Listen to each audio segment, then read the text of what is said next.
नमस्कार, आपका स्वागत है मेरी क्लास में। मैं हूं गीतिका और हमारा टॉपिक चल रहा है हिंदी साहित्य का इतिहास, काल विभाजन, सीमा निर्धारण और नामकरण।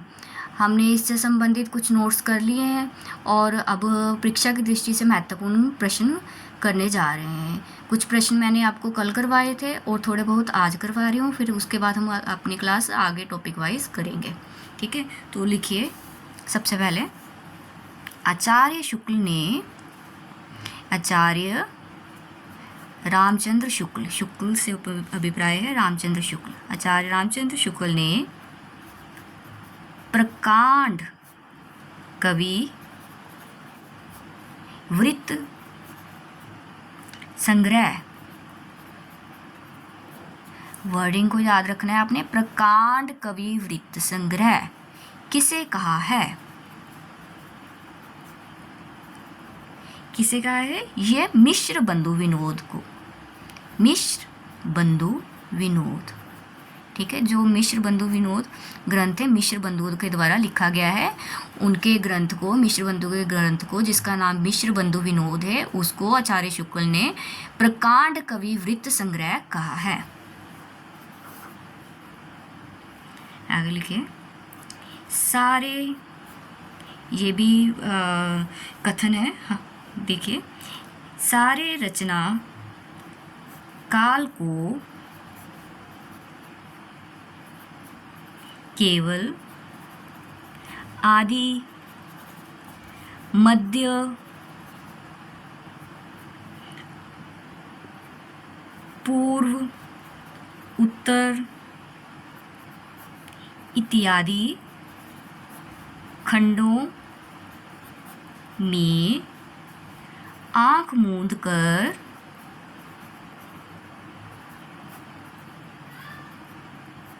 बांट दिया।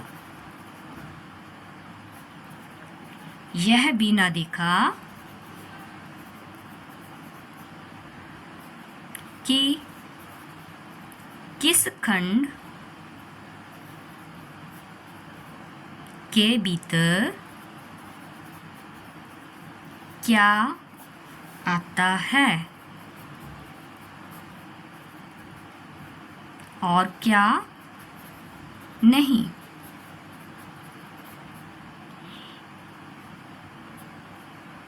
किसी वृत्त संग्रह को इतिहास नहीं बना सकता। यह महत्वपूर्ण कथन है। यह कथन किसने कहा है? यह कथन कहा है आचार्य रामचंद्र शुक्ल ने।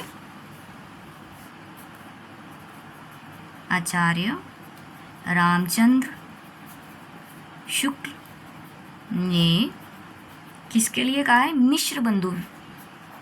ठीक है, मिश्र बंधुओं के लिए यह कथन कहा है। मिश्र बंधु विनोद, उनके जो ग्रंथ है मिश्र बंधु विनोद, उसके लिए यह कथन कहा है कि मिश्र बंधु ने क्या करा है कि सारा जो है उन्होंने लिखा हुआ है, अपना रचना है, वो आदि, मध्य, पूर्व, उत्तर इत्यादि खंडों में उसको विभाजित कर दिया है। यह भी नहीं देखा कि किस रचना को किस खंड में क्यों रखना है, उसका क्या कारण है। ठीक है, ऐसे इन्होंने कहा है, ऐसे वृत्त संग्रह को हम इतिहास नहीं कह सकते। ये आचार्य रामचंद्र शुक्ल ने मिश्र बंधु विनोद के लिए कहा है।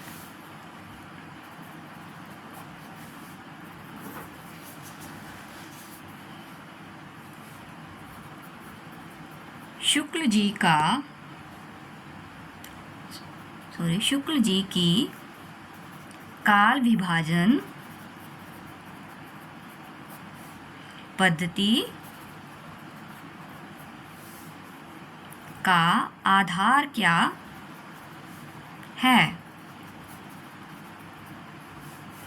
देखिए, शुक्ल जी ने अपने काल विभाजन के लिए कौन सी पद्धति आधार ली थी? उन्होंने लोगों के, जनता की चित्तवृत्ति पर बहुत ध्यान दिया था। ठीक है, और ग्रंथों की प्रसिद्धि को। आप लिखिए, एक तो उन्होंने लिया प्रधान प्रवृत्ति उस समय की, कि उस समय में क्या प्रवृत्ति थी लोगों की, और दूसरा है ग्रंथों की प्रसिद्धि, कि जो सा ग्रंथ प्रसिद्ध है उसके आधार पर काल का विभाजन किया। ग्रंथों की प्रसिद्धि।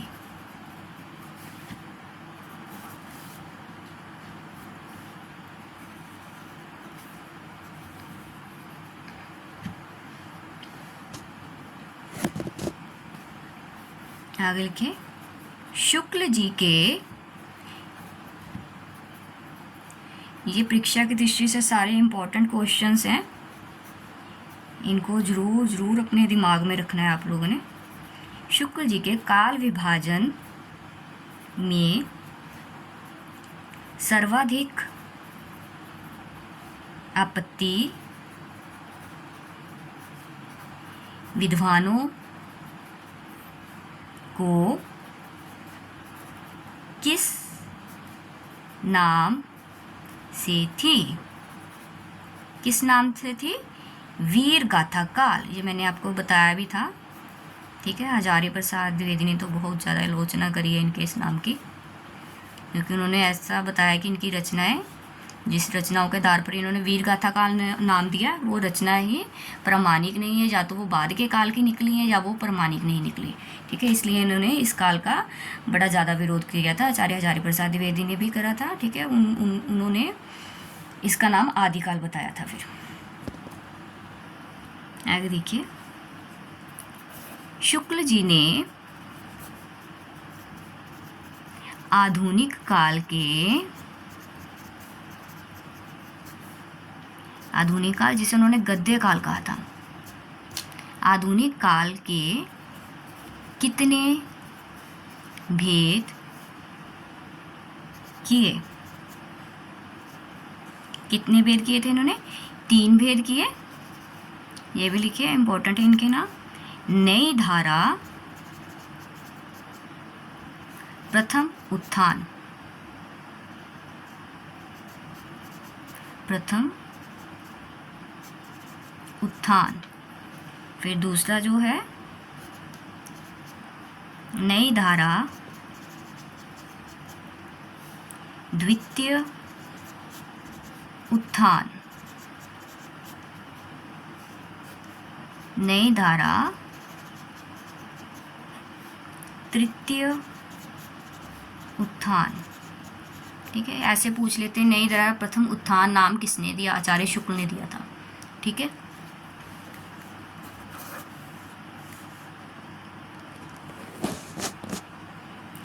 इतिहास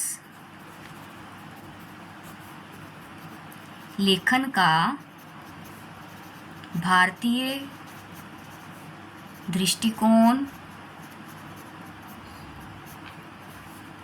कैसा रहा है? कैसा रहा है हमारा भारतीय दृष्टिकोण?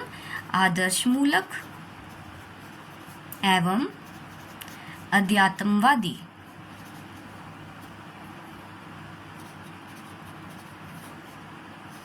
ठीक है, हमारा भारतीय दृष्टिकोण कैसा था इतिहास लेखन का?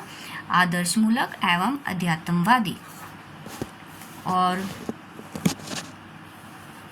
इतिहास लेखन का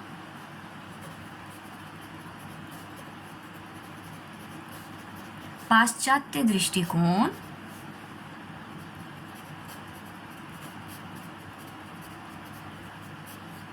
कैसा रहा है? ये भारतीय दृष्टिकोण था, आदर्शमूलक एवं अध्यात्मवादी। और पाश्चात्य दृष्टिकोण कैसा रहा है? यथार्थवाद,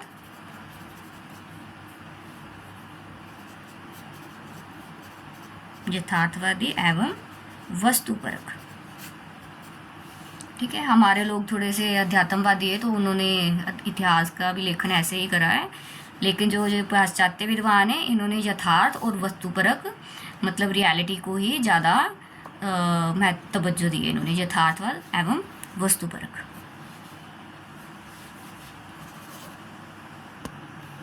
इतिहास को जनता की, जहाँ लिखे साहित्य, साहित्य को जनता की चित्तवृत्ति का इतिहास किसने कहा है? किसने कहा है? आचार्य रामचंद्र शुक्ल ने। ठीक है, जनता की चित्तवृत्ति का इतिहास काय। आगे लिखिए फ्रेंच विद्वान तेन ने इतिहास में किन तत्वों की सक्रियता बताई है। ठीक है, तेन ने 3 तत्वों की सक्रियता बताए थे। एक है जाति, दूसरा वातावरण और तीसरा है क्षण विशेष। ठीक है, इतिहास के लिए किन तत्वों का होना जरूरी बताया है तीन ने, जाति, वातावरण और क्षण विशेष। इन बातों को ध्यान में रखकर हमें इतिहास लिखना चाहिए, ये तेन जी ने कहा था।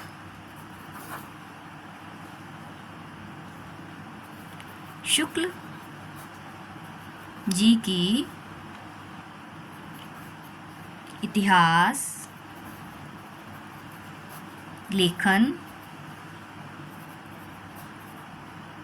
पद्धति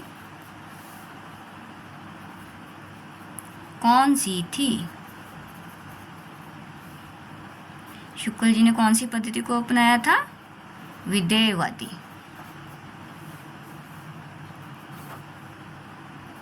विधेयवादी पद्धति। अब ये विधेयवादी पद्धति किसकी थी, इसका उत्तर आप दीजिएगा मेरे को कमेंट बॉक्स में। विधेयवादी पद्धति के जन्मदाता कौन थे, ये मैं आपको पहले करवा चुकी हूँ कि विधेयवादी पद्धति के जन्मदाता कौन थे। कमेंट बॉक्स में मेरे को उत्तर बताइए, तभी मुझे पता चलेगा कि आपको मेरा पढ़ाया हुआ समझ लग रहा है। आगे देखिए,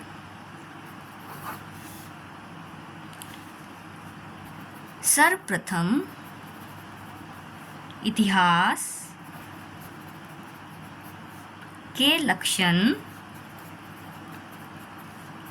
देने वाले विद्वान कौन थे।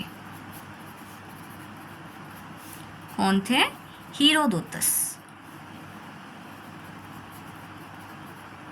ठीक है, इतिहास के सबसे पहले लक्षण किसने बताए थे, हीरोडोटस ने।